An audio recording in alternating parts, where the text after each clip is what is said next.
Hola amigos, it's Will here at Will's Custom Figures, coming at you today with a big bad breakdown. Wait a minute, scrap that, it's not. It's a bit of a loot crate, and this one is going to give me a lot of nostalgic memories. So I thought I'd do a bit of a different video. This is me with my Bear Grylls top on, and I wanted to sort of show you the face behind all of the custom figures that I make, and also go back through and tell you a bit of a story on some of my previous orders. So I never thought I would get to see this set of figures again.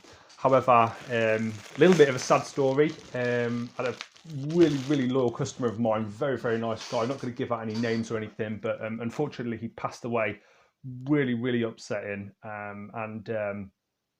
Yeah, his partner and another customer of mine took the time to negotiate and speak, and he's based in America, and I got these figures all sent over to me, just to include as a bit of a giant package to then send out to the United States. So yeah, I wanted to break down some of the absolutely classic figures that I've worked on here, just as a bit of a tribute to my former customer, who unfortunately is no longer with us. And I think also, just as importantly, to show you how work can evolve. You know, my current work that you guys can see on my YouTube channel, I think is a completely different level to this. However, everyone has to start somewhere. So let's start. This is the first one, and definitely not perfect, but I'm really pleased with how it turned out. Gold dust. Let me sort this camera out so you can have a slightly better picture of him, image. Okay, so not refocus it. This is my first one of these videos, guys, so I do apologise if it's not perfect. So camera quality is not the best. I'm going to actually upgrade my camera quality soon and get a new phone, so hopefully you guys will get some more quality videos. But as you can see, this gold dust, the entire outfit has been made from clay. The head is completely made from clay, and you know what? It still has quite decent articulation, and I think is, you know, put in the right place, is a decent figure for anybody's collection. I'm gonna whiz through these, so I've got quite a few to go through. Okay. All right, here we have old Billy Gunn, and this is his time when he was teaming with Bart Gunn. Is it the Smoking Guns, I think they're called? But I think I used a Bulldog base for this, and quite pleased with how it turned out. I have got all these images, if you want to see images of each one, on my Instagram and Facebook. Oh, now here's a badass. Here is an absolute badass. Somebody who was so underrated for this era. There are little paint chips and imperfections and things throughout these figures, but bear with, guys, because you know, I think they're quite old. They're at least 2.5 years old, these guys. Savio Vega with his chain as well, and really happy with how this turned out. Used the Sergeant Slaughter. The face, I wanted to capture that eyebrow and that sort of badassery that only he could exude in the wrestling ring. Okay, next up, who we got? Oh, this is, like, for me, the showpiece. I've done a couple of these now, and I'm so proud. This, I believe, was the first ever one that I worked on as well. So really pleased that it's going to a good home. Atom Bomb. Wow, I've made so many of these now, because it was so popular and people really like this. This is a Bret Hart base, as most of you can probably tell. I've done green versions, I've done yellow versions, I've done bluish versions, but man, this is the classic. You can't get much more classic than this version of Atom Bomb, and hopefully you guys like it. I'm trying to wrap these as I go, because they're literally about to go and ship to America. And if anybody does want any tips on making any of these figures, you know, you've got to start somewhere, guys. If anyone wants to do it and doesn't, then feel free to reach out. I'm all about sharing these types of ideas and skills, and to bring back some real good memories. Here he is, Rook. The neck is quite big. At this time, I just give you guys a bit of context. I had a couple of awesome figures that had thin necks, and unfortunately at the time, good articulation there. Unfortunately at the time, a few of them with the thinner necks were sort of like a little bit more fragile and could damage a little bit easier. I've worked on my sculpting techniques and things since then, and you're using like a wire pin to go up through the neck of the body in the torso into the head. So when I'm using clay and things like that on a thin neck, that acts as like a joint rather than putting too much stress on that little thin spindly neck. I had an Ellsworth figure, and to be fair, the guy that purchased it may actually even be out there listening to this video because he's an awesome guy. But yeah, I worked on an Ellsworth, sent it off to America, and unfortunately it got snapped. But I think that's one of the only times it's actually happened after sending. Ah, here he is, the bad guy, Razer Ramon. Really happy with how that turned out. That is a completely hand sculpted head and hair as well, and you can see the awesome writing on the back. Obviously everything's in reverse because of filming this through my phone, but I wanted to be able to see myself so you guys don't get any horrible ugly pictures of myself while I'm unpackaging these. Ah, here we go. Beast, underrated, Ludwig Borger.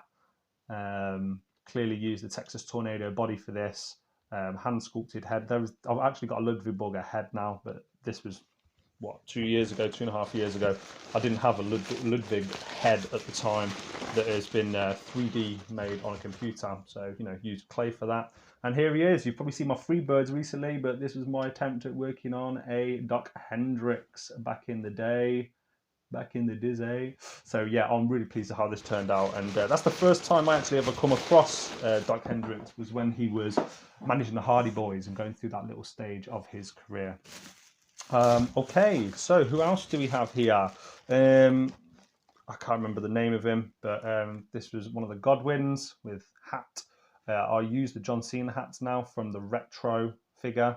I just cut them off, drilled it out, and I'd use that from now on. But back in the day, I hand sculpted that hat from clay, and it didn't turn out too bad. Not too shabby for something that is hand sculpted. Man, this loot crate is epic. There's so much in here. What else have we got? So there was kindly some wrestling trading cards in here, which for me, these take me back. Oh my God, look at this Duggan. Awesome Hacksaw Jim Duggan with a profile on the back. Vincent, otherwise known as Virgil. Fit Finlay. When your dad's a wrestling promoter and one of his wrestlers doesn't show up for a match, and you sometimes can be forced into action. That's what happened to Fit Finlay. Awesome, awesome card.